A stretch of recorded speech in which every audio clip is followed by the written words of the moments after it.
کربلا کے واقعے کے بارے میں تھوڑا سا مختصراً بتا دیں کہ کون غلط تھا، یعنی آپ کو کون صحیح سا تھا، کس سے تو کوئی دلچسپی نہیں ہے۔ مسلمانوں کا جو مزاج ہے وہ ان کے سوال سے نمایاں ہوتا ہے۔ دیکھیے بات یہ ہے کہ یہ ایک حادثہ تھا اور اس حادثے کے بہت برے اثرات مسلمانوں پر ہوئے ہیں۔ بظاہر جو کچھ معلوم ہوتا ہے وہ یہ ہے کہ سیدنا حسین رضی اللہ عنہ نے اپنے نقطہ نظر پر نظر ثانی کر لی تھی،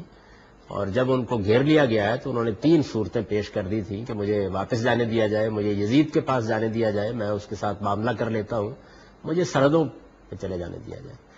تو ان لوگوں نے ان کی بات مانی نہیں، اور میں سمجھتا ہوں کہ یہ ایک غلط قسم کی پولیٹیکل ہینڈلنگ تھی ایک صورتحال کی، جس کے نتیجے میں مظلومانہ ان کی شہادت ہو گئی اور ایک بڑا واقعہ ہو گیا۔ تو اس کو اب خدا کے سپرد کر دینا چاہیے، اس میں غلطی ہوئی ہے۔ جن لوگوں نے بھی اس معاملے کو کیا ہے انہوں نے امت کے لیے بھی اسلام کے لیے بھی مسائل پیدا کیے، اور مسلمان 2 حصوں میں بٹ گئے، اس کے بعد ایک مسلسل صورتحال ہے جو جاری ہے۔ حادثہ ہے، بس حادثے کو حادثے ہی کے طور پر دیکھنا چاہیے۔ السلام علیکم ورحمۃ اللہ وبرکاتہ۔ جیسا کہ ابھی آپ نے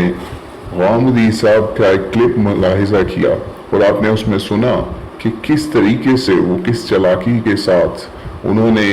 کہا کہ انہوں نے رسول پاک صلی اللہ علیہ وسلم کے نواسے حضرت حسین علیہ السلام نے 3 شرائط پیش کی اور وہ یزید کے پاس جانا چاہتے تھے،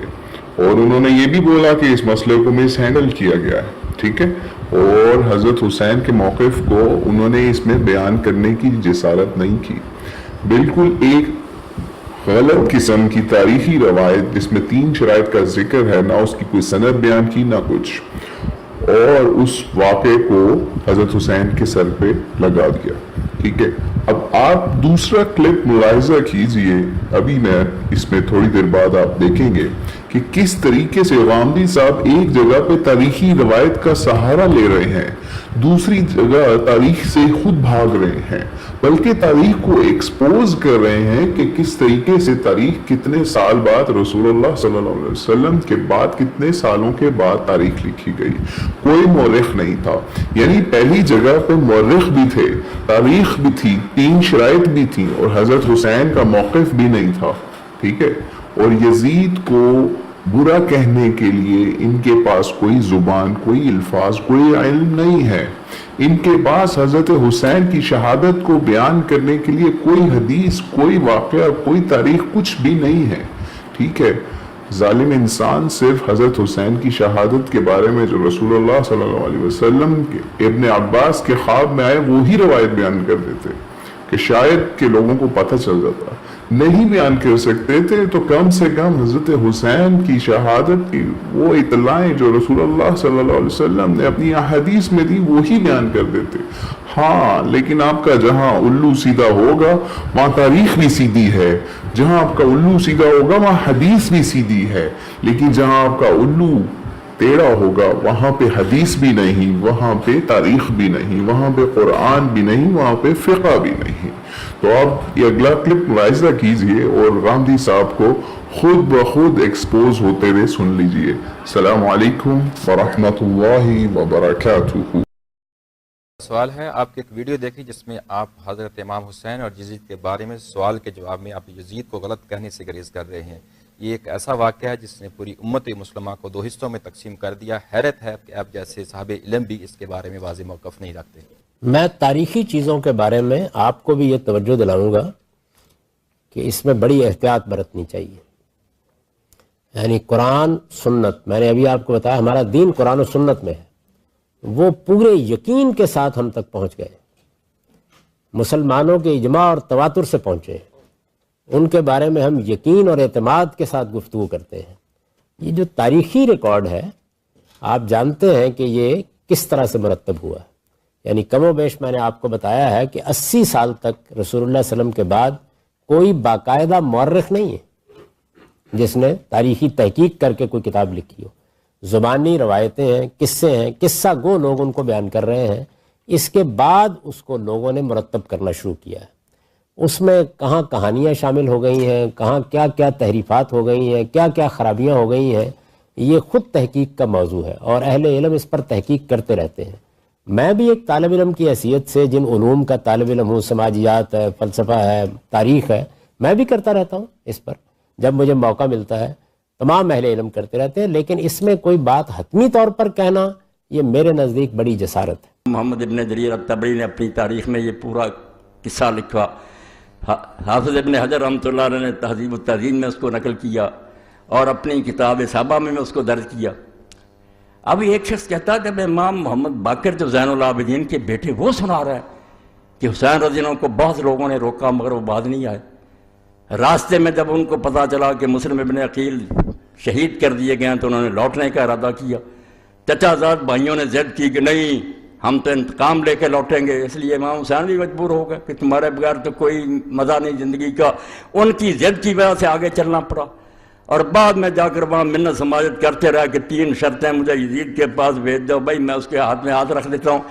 یہ کہانی یہ لوگ لکھ کر اور امام محمد باقر کا نام لے کر شائع کرتے ہیں۔ اب ہر شخص کہتا ہے یار جب ان کی پوتے کہہ رہے ہیں تو حقیقت اس جہاد کی کچھ بھی نہیں، یہ کہہ دیں آپ نادانی اور بے وقوفی سے مارے گئے ہیں، ورنہ اس کا کوئی جہاد سے تعلق ہی نہیں، نہ یہ کوئی شہادت ہے۔ وہ تو جان بچانا چاہتے تھے، کہتے لے چلو مجھے، میں یزید کے ہاتھ میں ہاتھ رکھ دیں۔ یہ سب باتیں آپ پڑھتے بھی ہیں، سنتے بھی ہیں، اور تاریخ جو ہے زیادہ سے زیادہ مہربانی کرتی ہے کہ کوفہ کے کچھ لوگ سے بے ایمان اور بددیانت انہوں نے امام حسین رضی اللہ عنہ کو خط لکھے، امام ان کے ورگ میں آ گئے، ان کے دھوکے میں آ گئے، بعد میں راز کھلا کہ یہ تو سب مکار اور فریبی ہیں، پھر آپ پچھتاتے رہے۔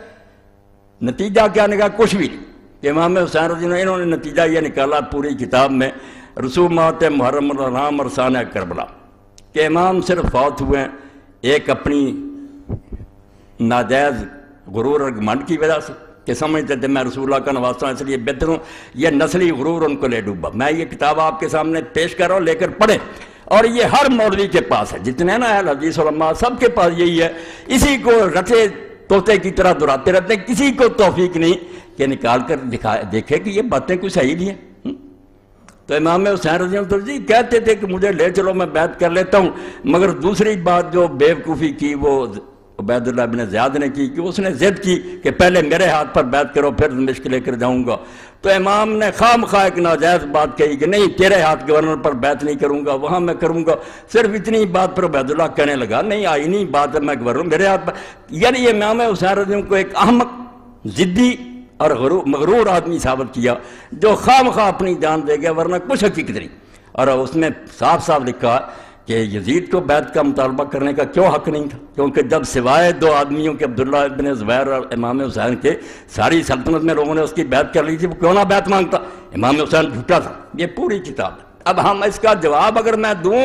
تو سارے شہر میں پروپگنڈا کہ مولوی اسحاق امام حسین کا بیان کرتا، اور ان دنوں میں آ کر یہ مسجد نہیں امام بارگاہ میں لعنت اللہ علی الظالمین، اللہ کے نامراد ظالم بندو، یزید کی حمایت میں تم کتابیں لکھو، امیر المومنین یزید رحمۃ اللہ علیہ جگہ جگہ اس میں لکھا، اور ہم امام حسین رضی اللہ عنہ کا بیان کریں، اور آپ لوگوں کو یہ توفیق ہی نہ کہ پوری کتاب میں نہ ابن تیمیہ کو یہ توفیق ہوئی، اللہ انہیں بھی معاف کرے، نہ انہیں ملی کہ رسول اللہ کی وہ حدیثیں تو کہیں ذکر کر دو کہ حضور نے پہلے بتایا نہیں تھا امام حسین رضی اللہ عنہ کے بارے میں، وہ صحیح حدیثیں نہیں ہیں، ان کو چھوتے تک نہیں، خطبے ہو رہے ہیں، کتابیں لکھی جا رہی ہیں، نہ کئی تنظیموں کے سربراہ میں ان کا نام کیا لو وہ بھی لکھ دیتے ہیں سانحہ کربلا، کوئی نہیں یہ اٹھا کر دیکھتا کہ تاریخ کی جھوٹی روایتیں، یہ جو میں نے لکھ دیا کہ محمد باقر رحمۃ اللہ کی زبانی، اس کے بارے میں تو آپ سمجھ لیں کہ جہاں جہاں یہ لکھی ہے بالکل جھوٹ کا پرندہ، اس میں زکریا بن یحییٰ ضریر مجہول ہے، اور آگے چل کر جس نے یہ کہانی گڑھی ہے خالد بن عبداللہ القصری، مکہ معظمہ میں بدقسمتی سے جو لوگ گورنر رہے ہیں ان پر پوری ایک کتاب ہے غایۃ المرام، اس میں اس کے حالات پڑھیں، اور امام ذہبی جو لکھتے ہیں کہ ناصبی الشباب مکے کے ممبر پر چڑھ کر جو حضرت علی رضی اللہ عنہ کا علانیہ لعنت کرتا تھا وہی عبداللہ بن خالد قصری تھا، جس نے یہ کہانی گڑھی کہ امام حسین کے بارے میں یہ بات پھیلا دو کہ وہ تو واپس آنا چاہتے تھے، وہ تو یہ شرطیں پیش کرتے تھے، انہیں تو لوگ روکتے تھے۔ میں کہتا ہوں اس جھوٹے اور حضرت علی رضی اللہ عنہ پر لعنت کرنے والے کسی والے آؤ کہیں دنیا سے کوئی کتاب جس میں یہ آتا ہے کہ امام حسین رضی اللہ عنہ واپس آنا چاہتے تھے، خود یزیدی اور بنو امیہ کا گورنر کہانی گڑے اور امام محمد باقر کی ذمہ لگا دے، اور تم اس کو یہ شائع کرو کہ کربلا کی کہانی محمد باقر کی زبانی، محمد باقر رحمۃ اللہ علیہ نے ان میں سے کوئی بات نہیں کہی، یہ سب جھوٹی باتیں. میں نے 2 راوی جو ہیں ان کے نشان دے دیے. اصل سند جو ہے وہ تبری میں جہاں سے پتہ چلتا، باقی انہوں نے بلا سند کے نقل کر لیا نا کیسا ایسا. شروع کہاں سے ہوتی، کون بیان کرتا؟ زکریا بن یحییٰ زریع مجہول. اور آگے کون ہے؟ خالد بن عبداللہ الکسری، جس کو کہتے ہیں بغیث ناصبی، ایسا دشمن علی کہ مکہ کے منبر پر حضرت علی رضی اللہ عنہ کی لعنت کرتا تھا. مگر ایسے لوگ پھر ان کو اللہ تعالیٰ معافی نہیں دیتا. آخر میں خود بنو امیہ نے اسے معذور کیا، اور جس برے طریقے سے اس کو پھر کوڑے لگائے اگر سزائیں ملی وہ تاریخ کا ایک حصہ.